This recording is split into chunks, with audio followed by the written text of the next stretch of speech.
President Biden yesterday reiterated his intention to announce by the end of this month his nominee to succeed Supreme Court Associate Justice Stephen Breyer. I intend to make this decision and get it to my colleagues by the end of the month. That's my hope. And I'm looking forward to their advice on how to proceed and how the hearings will be conducted. President Biden made those comments at the opening of a meeting with Senators Dick Durbin of Illinois, and Senator Chuck Grassley of Iowa, the ranking member on the Senate Judiciary Committee, who joins us now with details of that meeting. Senator, welcome back to the program. Glad to be with you. Thank you for having me. So, was the president interested in your thoughts about the process and who the nominee might be? Didn't talk much about the nominee. He talked mostly about the fact that he had made this promise to put a black African American on the court. He talked about several people that are on that list, and I think you've seen that list on television. I believe that he has not started any process of interviewing people. He didn't say when he was going to start that process, but he did indicate that by the end of the month, he hoped to have a name to us. So we don't talk much about nominees, at least I don't, until the name's announced. So I'm looking at the individual that I think, not a individual, but I look at people, are they going to be faithful to the Constitution, particularly the original intent of the writers? Are they going to interpret laws of Congress the way they're written, leave their own personal views out, not expand laws that are passed by Congress just because maybe Congress left something out? We have our job, that's make law. They have their job to interpret law. And I want somebody that's going to be faithful to the law and faithful to the Constitution. And that's what I'm looking at. I'm not looking at men, women, white, black, Native American, Hispanic. Those things are immaterial to me. I have voted for women. I voted against women. I voted for some men, against some men. And I voted for African Americans, obviously, because I voted for Clarence Thomas. And that's kind of the way I look at it. And I hope that's the way that my colleagues look at it. Well, I would agree with you in terms of looking at the judicial philosophy, and you want someone who is will honor the Constitution. But working with that definition, the president is going to make it a moving target based upon his statements. I played this earlier, but I want to read this quote. He said, because the Constitution is always evolving slightly in terms of additional rights or curtailing rights. I mean, he's looking for someone who will find these unenumerated rights in the Constitution. Is that a problem for constitutionalists? Yes, it's a problem for most Republicans. It might be a problem for some Democrats as well, but more so Republicans.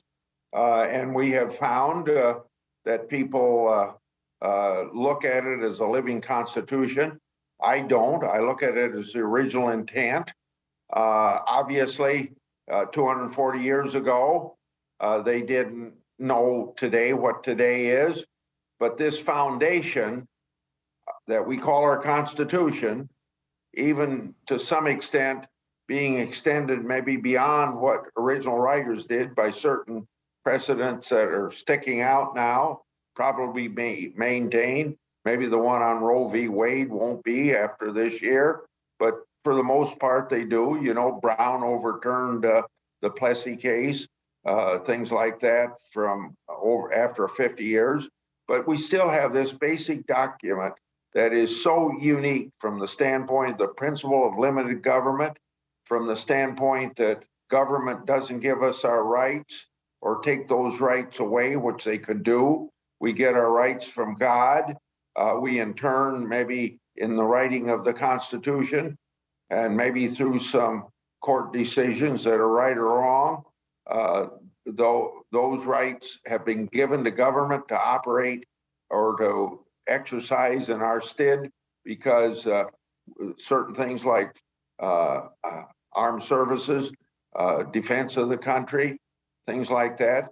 But the Constitution is meant to protect the American people from the government. It's not to tell the government what they can do to the American people or not. And I want to maintain that. And I hope that we get a nominee from this president that thinks the same way. But I have to confess to you that it could be somebody that would look at the Constitution even worse than Breyer did. Well, let's talk about that, Senator Grassley, because if you look back on the nominees of President Trump, they were approved, I think, almost strictly down party line. And in fact, you had the Democrats in total opposition in most cases to President Trump's nominees. You have now one Democratic Senator Lujan of New Mexico, unfortunately had a stroke, and he's going to be out for 4 to 6 weeks. So the Senate is going to be very narrowly, I mean, it's 50-50, even with the vice president weighing in. Do you see the Republicans being unified in opposition if, and I'm saying if because we don't know who it is, but if it follows along the lines that you said, someone who is outside the judicial mainstream, someone who sees that document as a living, breathing document in which they can find and discover new rights, do you think the Republicans will be opposed? I think so, but I think most of them are smart enough to wait till the committee gets done with this hearing. Each individual ought to get a chance, if they want to talk face to face with a candidate, even if they aren't on the committee. I stressed that to the President of the United States yesterday. I think that Biden agrees with me on it. That doesn't mean that somebody's going to be able to sit down and have a 3 or 4 hour meeting with the candidate, but something that's worthwhile so they can feel for it. But so I hope they wait until we get done before they make that decision. I usually wouldn't say I'm for or against somebody until the hearing is over.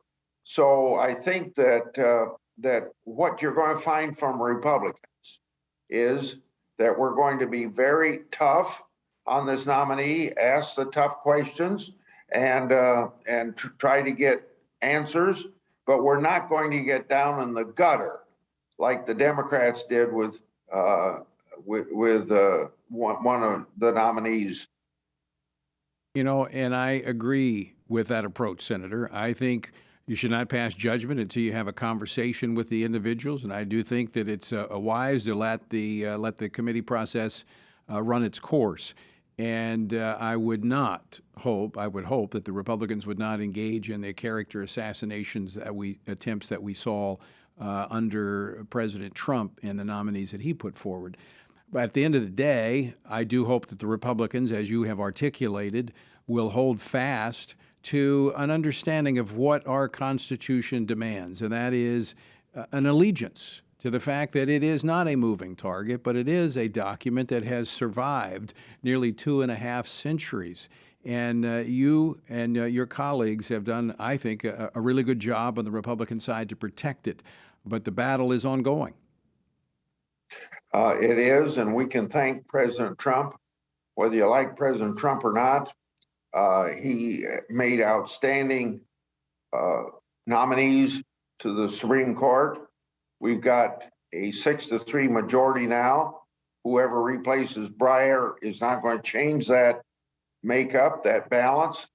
It's going to make sure that we have a solid majority for interpreting the Constitution and our laws according to the way Congress wrote them. Well, Senator, always great to talk with you. I know we'll be talking with you more in the weeks ahead, but hold the line. Hold the line and protect the Constitution.